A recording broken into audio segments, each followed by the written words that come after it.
So welcome back to DC Silver Age Storytime, and today we have part 2 from Adventure Comics 325, published in October 1964, with story by Jerry Siegel and art by John Forte. Vengeance can be a terrible thing. It can bide its time, stalk carefully, cunningly, then pounce unexpectedly upon its victims and destroy them. Now read the smashing, surprising conclusion of this suspenseful tale. See wily Lex Luthor. From the 20th century, dispose of the 30th century superhero club member one after another until none remain. Witness for yourself the super vengeance of Lex Luthor. And I'm doing... Okay.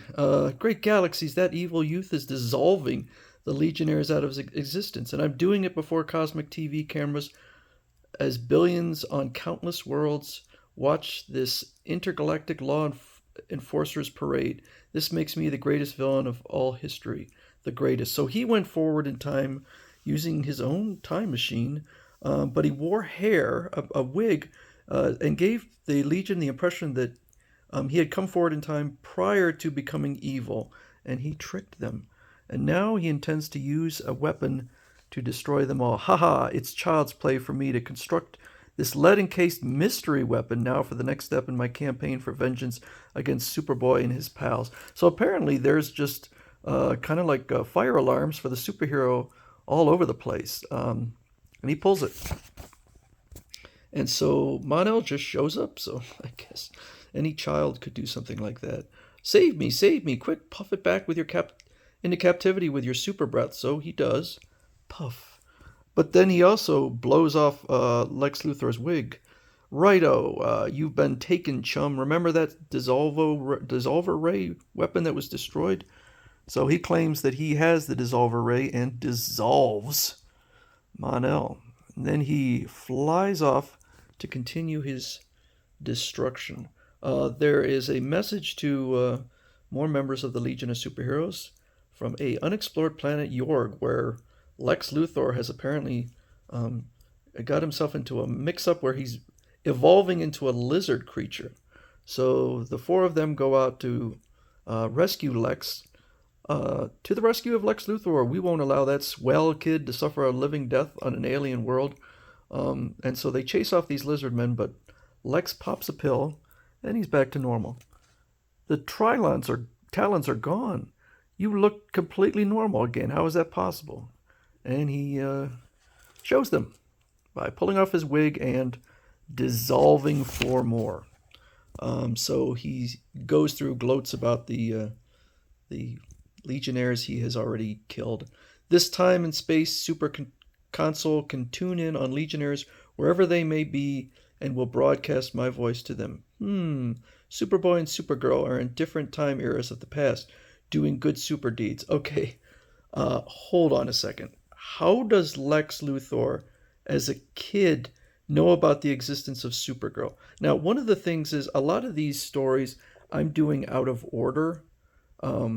Just because, like, the Superman stories are older.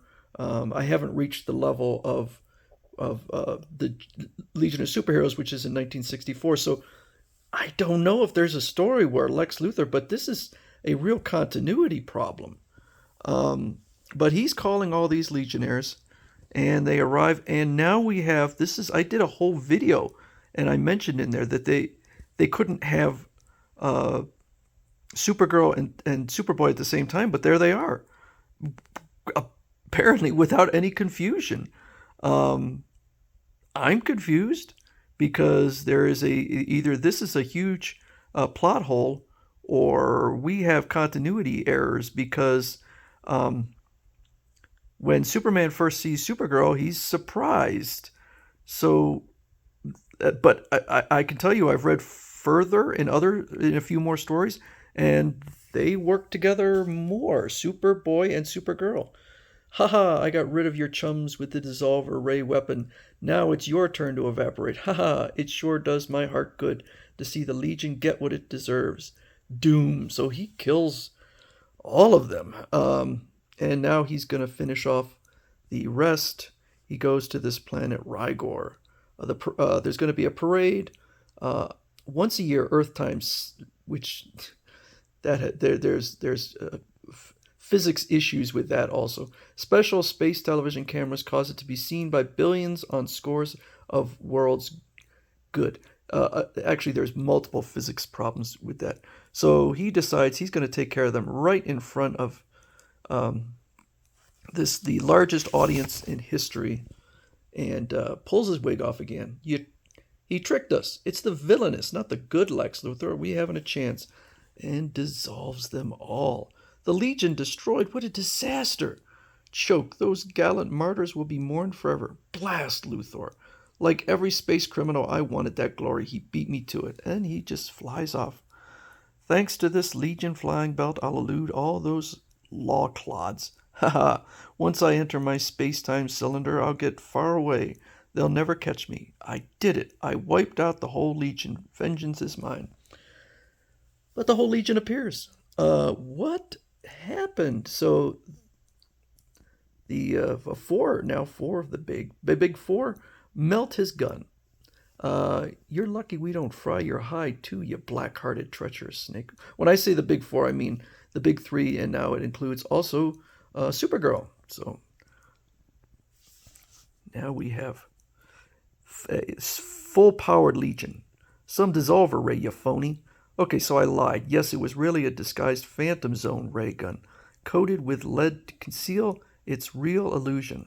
I adjusted the controls of the gun so that your disappearance would take several seconds instead of being instantaneous. But how did you superheroes escape from the zone? Nobody can. So Mon-El explains that in his time there, and mind you, he was there for 1,000 years. He learned a lot about how the Phantom Zone works. And so apparently if a whole group can use their mental commands at one time, they can convince someone outside the Phantom Zone to do something. So they said, press button that releases phantoms. And they said it over and over again until he do it without being aware. To think Lex called them fools.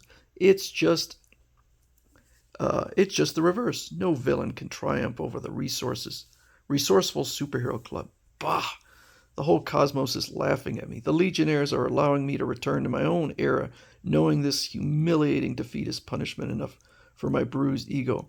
But I'll get back at them someday, I swear. And they're all laughing. So whatever crimes Lex Luthor commits in the future is on the Legion of Superheroes, because they had the opportunity to lock him up, and they didn't. I mean, he did attempted murder of about 20 people. But anyway, didn't love the ending. It's an interesting story, but I'm a little shocked that Supergirl and Superboy are now in the team at the same time and working together. Also, this pretty much puts to rest the idea that Supergirl went further into the future and was actually working with the children of the Legion of Superheroes. Clearly, she is working with the one and only Legion of Superheroes.